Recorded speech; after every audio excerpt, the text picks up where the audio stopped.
دوسری بات میں نے آج کرنی ہے جو میں ہمیشہ یہ جو تحریک جس میں ہم سارے مارچ اسلام آباد کی وجہ اس کی کیا ہے؟ حقیقی آزادی. حقیقی آزادی آتی ہے انصاف سے. جس ملک میں انصاف ہوتا ہے وہ انسانوں کو آزاد کر دیتی ہے. انصاف، اور یہ سب کو میں بار بار کہتا ہوں کیونکہ لوگوں نے رول آف لا یعنی قانون کی حکمرانی پاکستان میں دیکھی نہیں. میں نے بھی نہیں دیکھی تھی. میں جب پہلی دفعہ برطانیہ گیا تب پہلی دفعہ مجھے پتا چلا کہ انصاف اور قانون کی حکمرانی کیا ہوتی ہے. تو قانون کے اوپر کوئی نہیں ہوتا.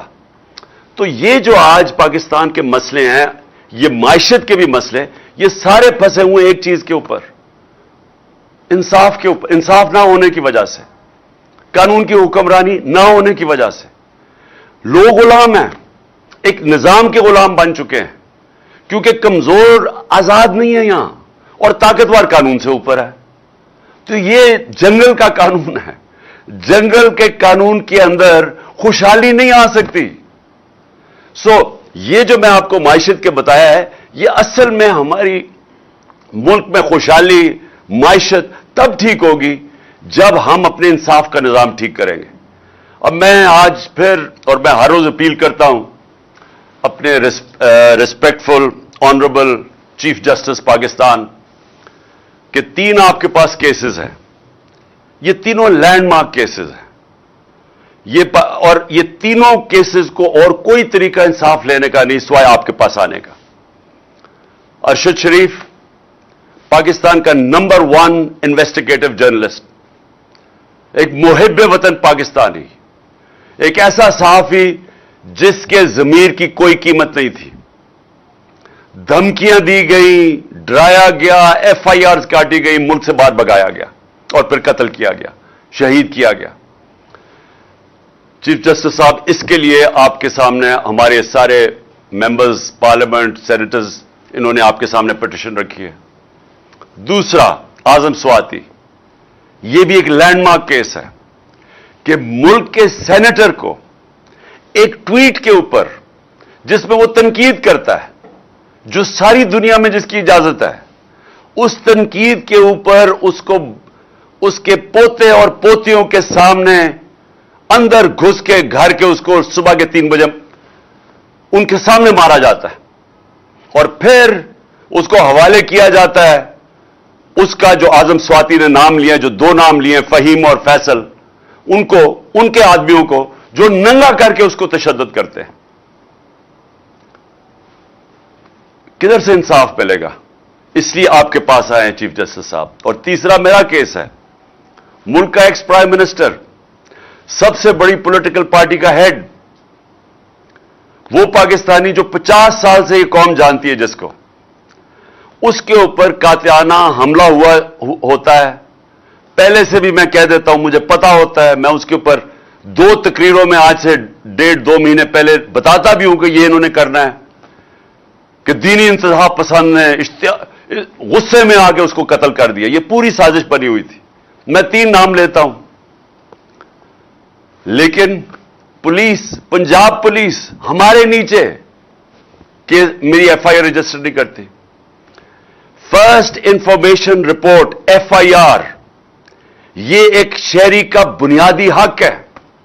میں عام شہری کی بات کر رہا ہوں، لیکن وہ آدمی جو ایکس پرائم منسٹر ہے، اگر اس کو وہ حق نہیں دیا جا رہا تو چیف جسٹس صاحب یہ بڑا ہمارے لیے لمحہ فکر ہے. یہ ایکچولی رول آف لا، نہ انصاف نہ ہونے کا ایک آپ کے سامنے اس سے بڑا کیا مثال ہو سکتی ہے کہ میرا یہ بنیادی حق تھا کہ میں 3 لوگ جو میں سمجھتا ہوں اس میں ملوث تھے، ان کے اوپر نام لکھوں. انویسٹیگیشن ہوگی، ہو سکتا ہے یہ بے قصور نکلائے، میں غلط ہوں، لیکن ہے تو میرا حق. تو ہماری حکومت ہوتے ہوئے پولیس نے کہا جی ہم نہیں کر سکتے کیونکہ وہ بہت طاقتور لوگ ہیں. پولیس ہمیں کیا کہتی ہے؟ پولیس وہ کہتے جی اگر کسی سے مجھے اس عہدے سے اٹھا دے، کسی اور کو بٹھا کے یہ کروائے، میں نہیں کر سکتا. وہ بہت طاقتور لوگ ہیں. تو یہی تو میں کہہ رہا ہوں کہ طاقتور کے لیے ایک قانون، کمزور کے لیے دوسرا. میں بار بار لوگوں کو وہ نبی صلی اللہ علیہ وسلم کی حدیث اس لیے بتاتا ہوں کہ تمہارے سے پہلے بڑی قومیں تباہ ہوئی. جب طاقتور جرم کرتا تھا اس کو نہیں پکڑتے تھے, جو کمزور جرم کرتا تھا اس کو سزا ملتی تھی. یہ ہے آج ہماری تباہی کا باعث. اگر ایک چیز ہماری تباہی کا سبب ہے وہ یہ ہے, اور یہ ہم 3 لوگ ہیں. وہ تو اور اس لیے چیف جسٹس صاحب آپ کی طرف ہم دیکھ رہے ہیں, کیونکہ ہمیں اور کہیں امید نہیں ہے. اور میں اس کے ساتھ ساتھ ایک اور چیز کہنا چاہتا ہوں. الیکشن کمیشن نے کنٹمپٹ ہمارے اوپر کیا, میرے پہ, لوگوں پہ. ہم 1.5 سال گورنمنٹ میں ہوتے ہوئے کہتے جا رہے ہیں کہ الیکشن کمشنر ایک ایجنڈا پہ ہے. یہ نہ تو صرف نون لیگ کے بڑا قریب ہے, اس کے ہینڈلرز بھی اس کو کنٹرول کر رہے ہیں, اور یہ ہمیں ٹارگٹ کر رہا ہے. 8 اس نے ہمارے خلاف فیصلے دیے, 8 دفعہ ہم عدالت میں گئے, 8 دفعہ عدالت نے ان کو رد کیا. اس کا مطلب اس کے فیصلے غلط تھے. اس کے اوپر الیکشن کمشنر یہ سکندر سلطان اور جو کراچی سے الیکشن کمیشن کا ممبر ہے, ان کے اوپر ہم عدالت میں گئے ہوئے ہیں, سپریم کورٹ میں گئے ہوئے ہیں. جو کراچی کا الیکشن کمشنر ہے یہ سندھ گورنمنٹ کی تنخواہ دار ہے, یہ آزاد کیسے ہے؟ اس کے اوپر ہم میرے خیال میں سپریم جوڈیشل کاؤنسل میں گئے ہوئے ہیں.